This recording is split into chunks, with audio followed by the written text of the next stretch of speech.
a gente vai dar início a esse conteúdo que é bastante relevante, bastante importante, que é a chamada Revolução Francesa, tá? Além da Revolução Francesa, que na realidade está relacionado com a Revolução Francesa, a gente vai dar o segmento com a Era Napoleônica também, e também com o Congresso de Viena, certo? E a gente vai ter essas aulas praticamente nas próximas 4 aulas daqui do cursinho do Educamed de História, certo? A gente está planejando algumas atividades, porque é um conteúdo importante. Na real, esse bloco que a gente teve, tanto do processo do iluminismo e as outras revoluções, é um bloco bastante importante para a gente entender. Então, a gente está planejando também outras atividades em período de aula para realizar com vocês, além dessas 4 aulas, para justamente facilitar esse entendimento do que é, o porquê é tão marcante isso desse momento, durante esse momento na história da humanidade, certo? Pode passar para mim, Marcelo. Então vamos esquentar. O que tem na França para acontecer a tal da Revolução Francesa? Vamos ver esse panorama da França, então, nesse ambiente pré-revolução, ok? A gente vai ter, como vocês viram nas aulas antepassadas, nas aulas que aconteceram, sobretudo, com a Manu e com o Bruno, da questão iluminista, tá? O quanto os ideais iluministas, o quanto essa filosofia burguesa está envolvida dentro desse processo histórico de rompimento com estruturas que são do antigo regime, ou do absolutismo, do mercantilismo, e o quanto, na realidade, o iluminismo, que é uma filosofia grande parte de cunho burguesa, vai trazer novos elementos para a sociedade. E para romper essa sociedade é necessário romper com esse antigo regime. E é o que vai acontecer na Revolução Francesa.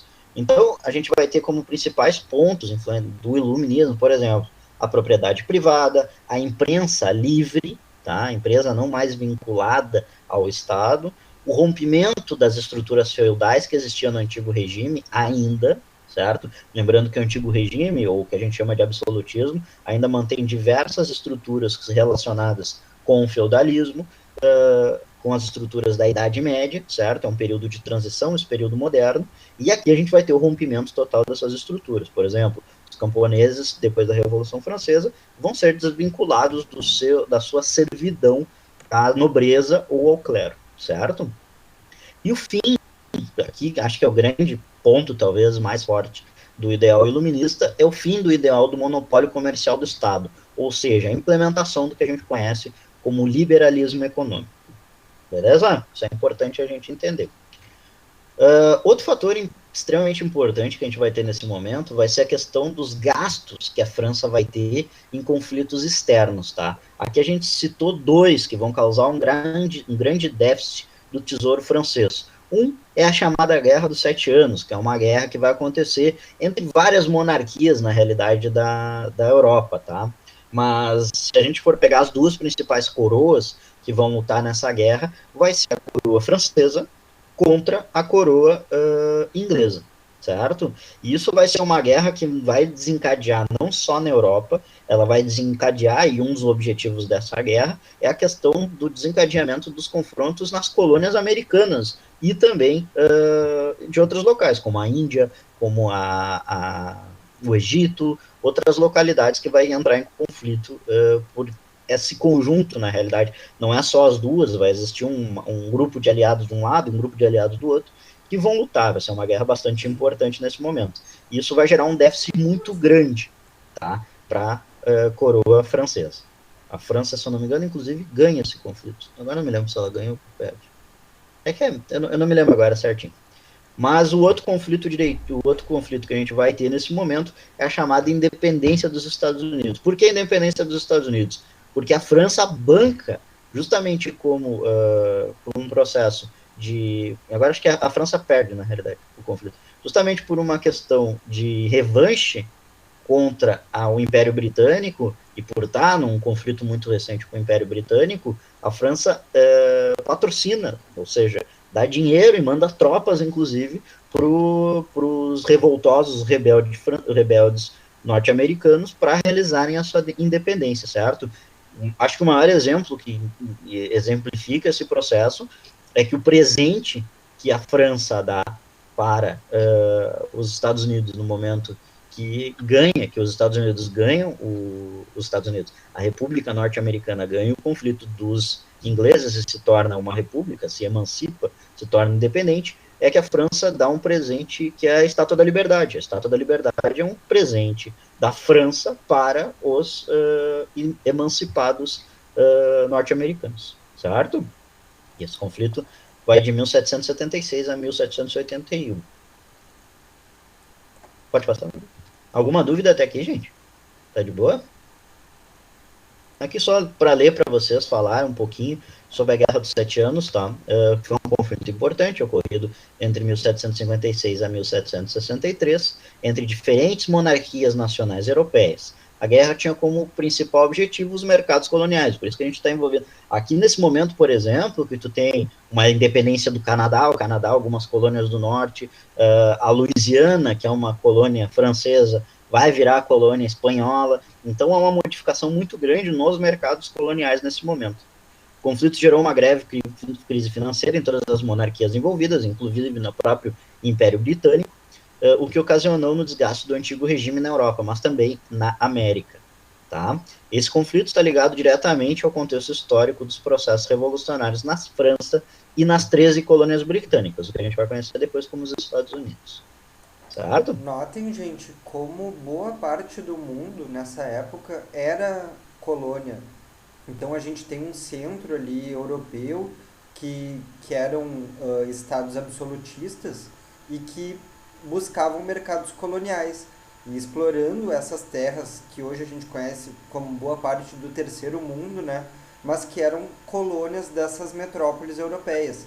Então, principalmente a Guerra dos Sete Anos vai ser bem importante porque as monarquias europeias vão se endividar e vão buscar arrecadar impostos e arrecadar tributos das suas colônias como uma maneira de buscar trazer um dinheiro perdido nas guerras, né?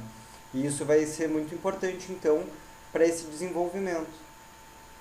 E também uma outra questão muito interessante é notar como era importante para a França que a Inglaterra perdesse uma colônia, como as 13 colônias eram o futuro dos Estados Unidos, né? Como uma maneira de buscar um novo mercado que não fosse colônia da Inglaterra, que era a sua principal inimiga. Então ela buscava enfraquecer também a sua inimiga Inglaterra e ajudar nessa independência dos Estados Unidos. Certo, gente. Então, outro fator super importante, bastante relevante que a gente vai ter, vai ser a questão da crise de abastecimento, que vai gerar uma grande fome no país, ou seja, uma quantidade gigantesca de pessoas passando fome, sobretudo das classes mais baixas, tá? Seja elas camponesas como outras também que a gente vai ver urbana, tá? Então vai ter essa crise de abastecimento devido às más colheitas nos 2 anos que antecederam ao início do processo revolucionário. Então, 1787 e 1788, existem graves crises de abastecimento, principalmente por invernos super rigorosos. Era a época, se eu não me engano, de El Niño, e a temperatura se modificou e afetou diretamente as colheitas. Imaginando que a França, grande parte do abastecimento de alimentos dela vinha do campo, se acontece alguma crise, por exemplo, dentro das colheitas, sobretudo dos alimentos que alimentam a população mais pobre, que aqui no caso é a batata, certo? A batata que é originária aqui das Américas, foi levado para a Europa, porque é muito fácil de plantar, e além de ser um elemento extremamente nutritivo, certo? Então a base da alimentação da população pobre na Europa, e não é só na França, tá? É na Europa em si, era a batata. E se pega alguma crise nessas batatas, na plantação de batata, essa população vai ficar passando fome, certo? E vocês vão ver o quanto essa questão da fome, inclusive, está relacionado à participação das populações mais baixas, sobretudo das cidades, contra esse que alçam esse processo revolucionário a partir das classes mais baixas, certo? Sim, era bastante, que a Jay falou ali sobre a questão de ser bastante pouco nutritivo, certamente. A população mas alimenta, né? Por ser de carboidrato, te dá essa digamos, essa falsa ilusão de que tu está alimentado, é que nem tu ficar comendo bolacha, o carboidrato, na realidade, eu não sou nutricionista, tá, mas para mim, pelo menos, o carboidrato, ele te dá uma energia instantânea muito rápido, e a batata tem favorecimento disso, certo? E também a gente vai ter, principalmente voltado por essa questão dos ideais iluministas, o conflito que vai existir entre uma classe que cada vez tem mais poder, que cada vez tem mais riqueza, mas não tem os benefícios dessa riqueza, porque existe uma sociedade anterior com classes parasitárias, total parasitárias aqui nesse momento, que são bancadas e mantidas pelo esse antigo regime. Aqui a gente está falando, então, se a gente for pegar a estrutura social do período moderno, a gente tem nas classes sociais mais altas a nobreza e o clero, que são classes parasitárias, elas não produzem renda, digamos assim. Quem produz a renda é a burguesia, mas principalmente as camadas mais abaixo, certo? Os camponeses, outras que a gente vai ver um pouquinho mais para frente. Certo? Então, essa burguesia, cada vez mais, ela quer alçar o poder, e o que acontece é que ela é impedida por causa dessas questões sociais remetidas desde o antigo regime. Então, a gente tem que visualizar essa sociedade estamental. Sociedade estamental eu já tinha comentado com vocês, desde lá da antiguidade. Sociedade estamental não é nada mais, nada menos o que define uma sociedade estamental. Está escrito ali do lado para vocês, já dei um spoilerzinho.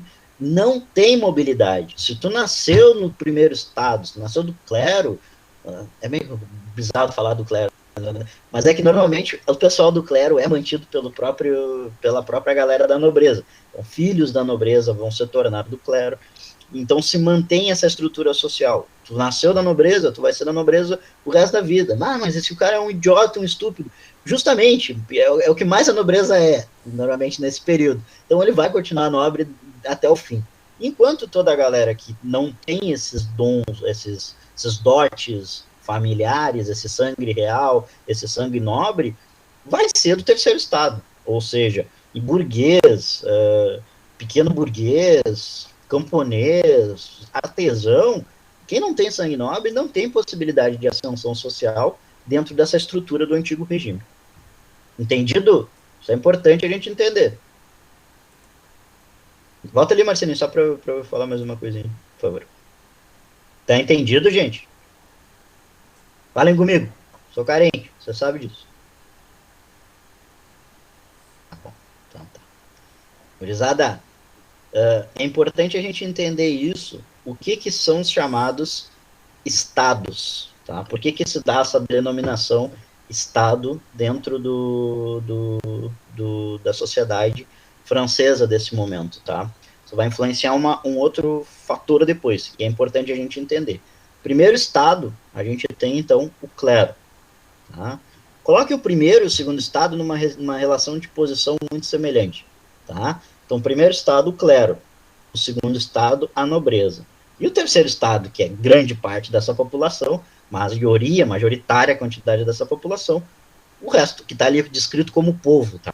Mas ali joga burguês, pequeno burguês, artesãos, trabalhadores livres, camponeses, todo o resto. Quem sobrou, que é quase 80% da população da França nesse momento, ok? Só que é importante saber. Isso vai influenciar posteriormente. Por favor, Marcelinho, agora sim. Por isso que eu quero falar para vocês, é necessário a gente entender as diversas divisões sociais que existem internamente desse terceiro estado. Pegar e jogar todos eles dentro de um mesmo bloco, fica difícil a gente entender como é que se realiza o processo da Revolução Francesa. Porque, posteriormente, quando o processo da Revolução estiver acontecendo, justamente essas divergências vão aflorar e vai existir as subdivisões dentro do processo revolucionário, certo? Então, vamos entender, gurizada, o que são essa divisão dentro do terceiro estado, certo? A alta burguesia, certo? Fomentada em grande parte pelos grandes comerciantes. Esses caras que vão alavancar esse processo revolucionário, porque eles têm pila, eles têm dinheiro, inclusive muito mais do que grande parte dos nobres. Só que eles não têm status sociais, eles não são nobres. Eles não podem participar do ambiente político, eles não podem participar, por exemplo, do espólio em grande parte do que vai acontecer das colônias americanas, eles não estão numa classe, participar do exército, dos altos cargos do exército, eles não participam desse processo, desse ambiente social elevado que existia no antigo regime, certo? E eles que vão começar a alavancar e pressionar esse processo revolucionário, certo? Procurando, principalmente, a questão da quebra do monopólio mercantil, e isso que a gente vai dizer o nome do que é o liberalismo econômico, tá, gente? Quando a gente trabalhar liberalismo, eu acho que não chegou a ser trabalhado muito extensamente dentro das aulas de iluminismo, mas é importante a gente entender o que é liberalismo. Quando eu falo liberalismo para vocês sabem me dizer o que é? Então, uma pergunta, tá? Ah, bem importante isso mesmo. Porque a galera vê, liberalismo liberou geral. O que é liberalismo? Isso, o que é liberalismo econômico? O que é quando eu falo liberalismo econômico, o que eu quero dizer? Hoje em dia, em discussão política, existe muitos conceitos que a galera fala, ah, tu é liberal, tu é conservador, ou tu é, enfim, centralizador. Aqui a gente precisa entender o que é esse liberalismo. A Daniela Liberalismo. comentou livre mercado. Ah, tá ali embaixo, eu não vi. Muito Desculpa, bem. não prestei. Isso, Daniela, livre mercado. E o que é esse livre mercado, então? Vamos É, complexificar. vamos discutir. Vamos complexificar o que é o livre mercado. Isso. Sem intervenção do governo. Muito Isso. bem. Tamo bem, isso mesmo. Podemos ir um pouco mais além.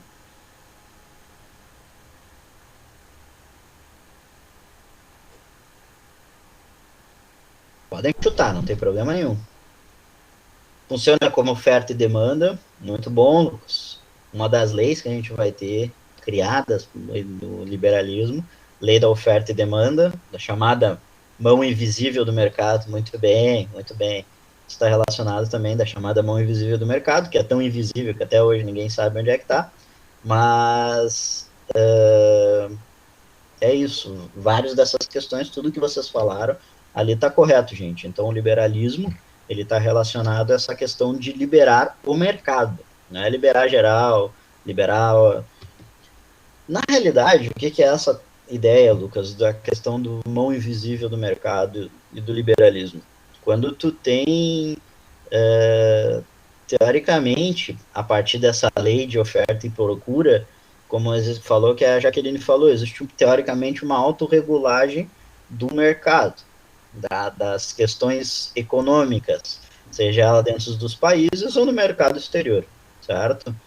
Mas isso já se provou bastante que não existe, tanto que se criaram um neoliberalismo. O liberalismo praticamente foi esquecido dentro do cenário mundial econômico a partir no final da Segunda Guerra Mundial. E aí se inicia o que a gente conhece. A crise de 29, podemos dizer que é o local, no momento que cai o liberalismo, a ideia do liberalismo. Mas esses teóricos do liberalismo, eles acreditavam muito que com a expansão do capital, indo para diversos locais, cada vez mais se acumularia dinheiro e esse dinheiro poderia ser distribuído gerando mais riqueza. Essa é a teoria do liberalismo clássico, acreditando que conforme o capitalismo avançasse, maior riqueza seria desenvolvida e distribuída para a população. O que acaba é que teóricos que vão surgir a partir do século XIX, que vocês vão ver, vão acabar mostrando como o capital, na verdade, ele tem leis que na verdade não são exatamente de distribuição, mas que ele vai acabar sendo muito mais concentrado em algumas pequenas porções, em algumas pequenas mãos da burguesia.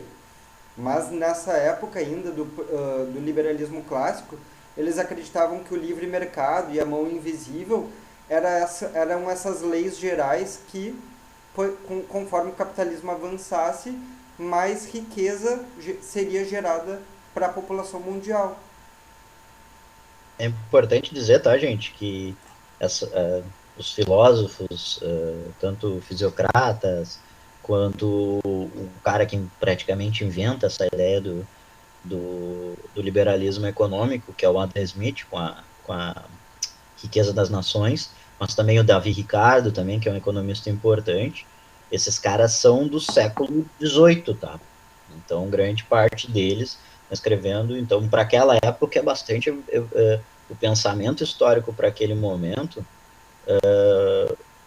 é bastante relevante, esse pensamento. Se tu imaginar que estava sobre um controle, aqui é o que a gente fala, entende pela alta burguesia entrando em conflito nesse momento, é justamente porque é uma ideia extremamente inovadora contra o monopólio comercial que existe no mercantilismo, ou seja, a grande parte do que é produzido dentro de cada reino fica com o Estado, certo?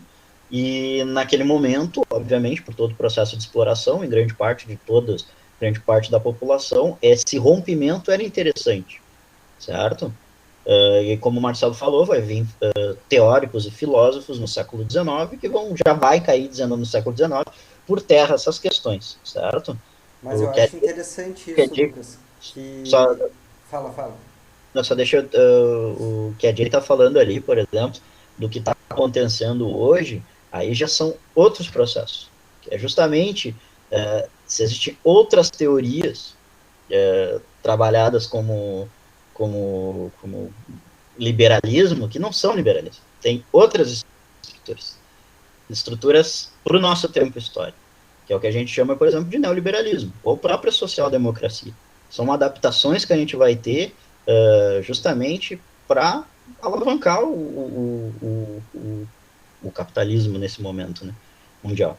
Desculpa, Marcelinho, te interromper só para não perder o raciocínio. Total, não, e é só para complementar também, para dizer, assim, não ter um pensamento muito anacrônico e refletir sobre essa Revolução Francesa, é interessante a gente analisar com a carga revolucionária da burguesia nessa época, que estava se colocando, de certa maneira, a gente poderia colocar à esquerda do que era o status quo do momento, do antigo regime. Então tem uma carga revolucionária que a gente vai acabar estudando, que depois ela vai acabar se tornando muito mais conservadora, justamente por estar no poder, e aí o liberalismo vai se tornar muito mais conservador do que nessa época. Nessa época ele é visto como, ele tem o seu aspecto de radicalidade por quebrar com o antigo regime. Então eu acho importante a gente ter essa ideia quando estuda a Revolução Francesa, né? E aí falando depois terminando entenderam essa alta burguesia, o porquê eles iniciam, praticamente eles vão tomar frente política, digamos assim, dentro desse processo revolucionário, na participação física, digamos assim, ou de conflitos, ou de pressão. Na realidade, as classes mais baixas vão ter, nesse primeiro momento, uma adesão muito grande, tá? Mas na questão política, eles que tomam a frente, digamos assim. Ficou entendido? Ficou de boa? Posso seguir? A gente tem bastante tempo, tá, gente? Então, por isso que eu tô perguntando para vocês, para que não fique nenhuma dúvida, porque é importante, para entendimento não só desse conteúdo, mas para os posteriores. E grande parte desses processos revolucionários que vão acontecer, normalmente acontece por isso. De quebra do antigo regime vai acontecer e vai ser iniciado por essa alta burguesia, certo? Então, da baixa burguesia. Vamos entender também quem era a baixa burguesia, tá? Também chamado de sans-culotte. Por que sans-culotte? Sans-culotte era aquela calça engraçada que vocês podem se lembrar que na época da Revolução existia uma galera que era tipo uma bombacha, assim, ela tem uma... Ela é estranha, não cheguei a botar ratinha assim de não ter botado. Mas era um símbolo da galera da baixa burguesia, normalmente urbana, de pequenos comerciantes e trabalhadores urbanos, utilizavam. E essa classe vai ser extremamente essencial numa reviravolta que vai acontecer durante o processo revolucionário, certo? Então, a baixa burguesia eram burgueses, eram comerciantes, trabalhadores livres, mas porque a gente pode trabalhar com uma certa classe média depois dentro do processo revolucionário, tá? Não é igual a uma classe média, mas é mais ou menos parecido. E a galera, principalmente, que trabalhava no campo, os trabalhadores do campo, que é grande parte da população francesa, retomamos e entendemos que a França, nesse momento, ainda é extremamente agrária, diferente, por exemplo, da Inglaterra, que já se desenvolve industrialmente, já existe um êxodo rural, êxodo rural bastante importante. Na França, a França ainda é extremamente rural, extremamente agrária, certo? Então, grande parte dessa população ainda é camponesa, vivia nos campos, principalmente com esses laços feudais. Pode passar para mim, Marcelo? Por favor. E aí, gente, para a gente terminar nossa aula de hoje, porque período na terça-feira é só para dar um oi para vocês e vazar, praticamente, porque é muito curto. Para historiador, um período não tem condição. Mas a gente faz o possível. A gente é muito palestrinha, né? A gente gosta de papagaiar bastante. Mas então, falar com vocês sobre a convocação então da Assembleia dos Estados Gerais, que vai acontecer em 1789, tá? É o que a gente chama de início desse processo revolucionário. Não é ainda a revolução em si, mas é o primeiro que a gente pode dizer como o primeiro caso que acontece que esses estados superiores, o primeiro e o segundo estado, comandados pela figura do rei, o rei Luís XVI, nesse momento, vai ser a primeira ação que a gente vai ter justamente para tentar uma negociação. Os ânimos já estavam bastante exaltados nesse momento. Então, devido ao aumento da crise e à pressão desse terceiro estado, é convocada pelo rei Luís XVI a Assembleia dos Estados Gerais. Veja bem, a Assembleia como uma reunião dos Estados Gerais, ou seja, de todos os estados, primeiro, segundo e terceiro. Então, existiam representantes do clero, representantes da nobreza e representantes também do terceiro estado. Esses representantes do terceiro estado não é todo mundo. Normalmente quem vai estar aqui são a alta burguesia, certo? Só que nesse período, esses estados gerais, o voto era determinado por estado. Então, o clero tinha um estado, o primeiro estado do clero tinha um estado, tinha um voto, o segundo estado da nobreza tinha um voto, e o terceiro estado, o resto todo mundo, tinha um voto também. Só que os interesses da nobreza e do clero eram praticamente o mesmo. Então, o que acontecia? Os caras votavam a mesma coisa e o terceiro estado sempre não ganhava nada, porque eram meio combinados, os interesses eram semelhantes, eram dois grupos de parasitas, certo? E o terceiro estado continuava não tendo as benesses sociais e políticas, ok?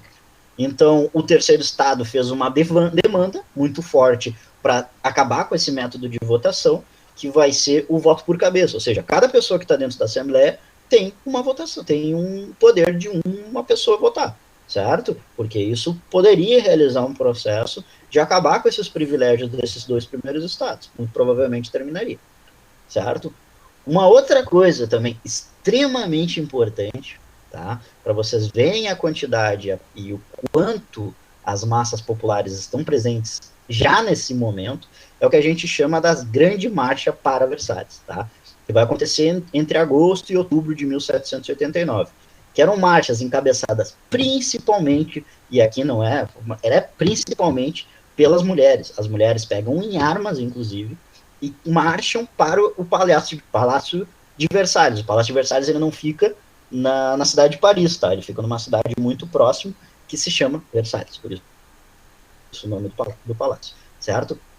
E as mulheres pegaram em armas, principalmente pela questão da fome, mulheres que estavam envolvidas, mulheres urbanas, tá? Que estavam envolvidas principalmente, se eu não me engano, foram as pescadoras, depois foram, que estavam envolvidos dentro desse ramo alimentício, primeiro pescadoras, depois padeiras, tá? Envolvidas no ramo de produção de pão, e essas mulheres começaram a se unir por não ter comida em casa, praticamente para sua família e para os seus filhos, muitas delas também com seus maridos que morreram nos conflitos anteriores, como os conflitos das tropas da independência dos Estados Unidos, ou como nos conflitos da Guerra dos 7 anos, tá? Então essas mulheres revoltadas começaram a pegar em armas, e realmente pegam em armas, elas assaltam um arsenal em Paris, e na marcha mais importante que vai ter, né? Numa dessas marchas, uma vai se sobressair, e fazem, pode passar o slide, Marcelinho, que tá no próximo slide até, eu acho. É a Bastilha. Não, acho que é no próximo, então. Isso, aqui. E falar dessa marcha em específica para vocês, que aconteceu em 5 de outubro, cerca de 7 mil mulheres pegaram em armas e marcharam em direção ao Palácio de Versalhes. Estavam reivindicando a baixa dos preços dos pães, além de contestando as críticas à Revolução por integrantes da nobreza. Devido à pressão dessa marcha, sobretudo, gente, dessa em específica, foi obrigada a realeza, primeiramente, ou seja, o rei Luís XIV e a sua família, Maria Antonieta e tudo e tal, foi obrigada por essa grupo de mulheres a saírem de Versalhes e ir para Paris. O que isso representava? Que elas ficariam mais próximas do povo, certo?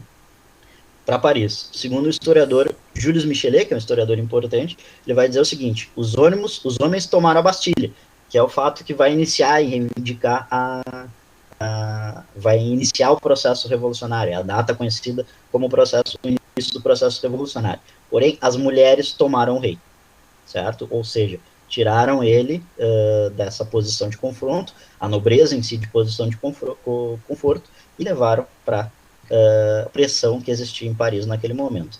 Só volta ali para mim, Marcelinho, por favor, para a gente terminar falando da Bastilha.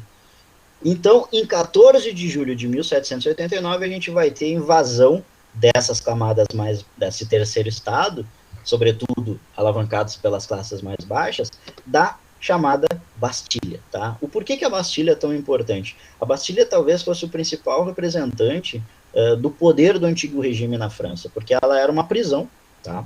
Uma prisão real, e os principais opositores dos reis franceses ficavam presos na Bastilha, tá? Então vai ser conhecido como o início do início histórico do processo revolucionário, mas é só uma figuração simbólica, porque na realidade a revolução já tinha iniciado, certo? Como a gente pode muito bem ver nas manifestações, inclusive das mulheres, e anteriormente, que a gente tem uma pressão extremamente grande dentro da Assembleia dos Estados Gerais. Certo, gente? Então vamos terminar por aqui hoje, porque senão eu vou pegar o período do Danilo e da Catiele, não sei qual dos dois vai dar aula hoje, vou pegar o período de geografia, mas queria agradecer, e quinta-feira seguimos a partir daqui. Gostaria que todo mundo, quem pudesse, é a Cati? Tá, beleza, então largar vocês para a Cati